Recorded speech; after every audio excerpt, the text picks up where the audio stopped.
Never pick the easy road. Never. Never. And it always goes back to kind of that the hero mentality. Never pick the easy road. Ever in your life. That is the one road that is doom. If you want something like 6-minute abs, you may achieve what you wanted, but you want the permanent fix. The permanent fix comes from the hard road. The hard road gives you permanent results. The easy road gives you the quick fix. You will go back to where you started on the easy route. That hard route is so permanent that it ends up callousing you everywhere. Everywhere. You keep a six-pack forever. You keep it. You keep it. Because you know the work that goes into it. Yeah. When you get to where you want to go in life, you finally get there, you finally reach that point, and you're there, and you're happy as hell. Realize this, you're not there yet. When you get that feeling that you arrived, be afraid. Be truly afraid. Because now you start to do this. Slowly die. Slowly die. Either you're getting better or you're getting worse. You're not staying the same. So when you get to where you think the journey is ended, and you're sitting back and you're like, I arrived, I'm on Mount Everest. I climbed 29,029. Yeah. The best thing to do is fall back down that damn mountain as fast as you can and start climbing. So I got a question about what I think about when I'm tired during competition. I don't think about myself when I'm tired during competition. I think about the people I'm competing against. What are they thinking about when they see me tired? See, I got a tattoo on my back that says, show no weakness.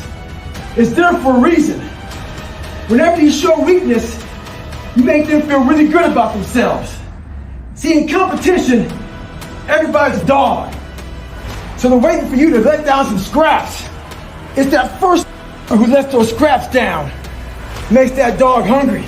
That dog wants to eat. So make sure one thing, don't worry about yourself when you get tired. Worry about what the competition's thinking about, because they're looking for that chink in the armor. They're looking for that one slight thing that you did that shows them that you're being a you're tired, you're exhausted. Maybe you didn't put all the work into your craft. They're looking for it. Don't make them find it. Stay hard. We are training kids and people to be soft in a world that continuously gets harder. And it doesn't correlate. Like that guy talking about the tear gas with the SEALs. Is that necessary? I don't know. But what is necessary is you have to build a person that can withstand the pressures of whatever they're going to be dealing with in life. And we don't do that. When I was going through Navy SEAL training, there's one thing I told myself. I wanted to quit every single day. But many dreams die while suffering. And many of us out here have suffered. And when you're suffering, I'm not talking about just physically. I'm talking about emotionally, spiritually. It could be a relationship. When you're suffering, you give up on the very things that you wanted the most. When I was going through pararescue, I wanted to be a pararescueman so bad. But that water haunted me. So when the suffering got too much, my dream died. And pretty much I almost died with it. If I didn't find Navy SEALs and getting past that hump and overcoming my demons and facing my demons every day, I would have never been up here today. You can't outrun your demons. They'll always know where you're hiding. Trust me at that. And I'm gonna end with this. Don't stop when you're tired. Stop when you're done. We're watching people fail because we're afraid to hurt their feelings. By no means do I condone bullying. I think it's... But I will say one thing. I believe in the truth and telling the truth. A lot of us have loved ones, friends, people we see every day who are gaining weight, getting out of shape, not going to school, being lazy, but we're afraid to tell them the truth. Not being bullies, but afraid to tell them the truth. One thing that changed my life is my grandfather. He told me, you're going nowhere in your life, not being anything. As bad as that hurt me, it got me to pull my head out of my ass. So learn to stay hard, have thick skin and do what's right. Stay hard. A lot of us dream big. You should dream big. Dreaming big is important. You know, some of us want to be doctors, lawyers, dentists. Some of us want to be in special operations. So you have this big dream. You can see it so clearly, like it's right in front of you. You can go out and touch it. But the thing about it is, somewhere, if you dream big enough, somewhere down that journey, that dream becomes a nightmare.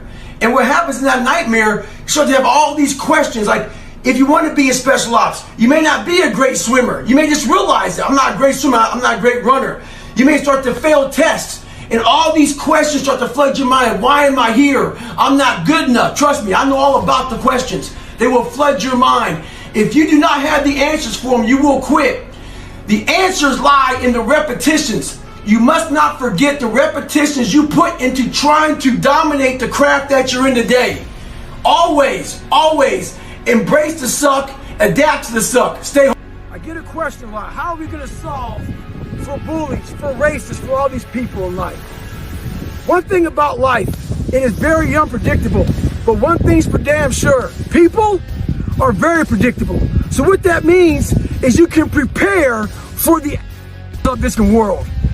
So we are teaching right now anti-bullying. We're trying to change anti-racist. We're trying to change bad people. Well, in the long term, that may work out. But in the interim, that's going to fly. So for you to continue to complain, get your butt hurt, or for people not liking the way you look, the way you sound, the way you dress, wherever it may be, you need to change on how you look at those people, what they say to you.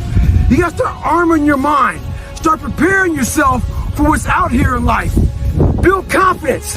Build self-esteem. So if people talk to you, it doesn't matter. Stay hard. One of the keys to my success in life was I was able to see myself at the end of a very difficult task before I even started it.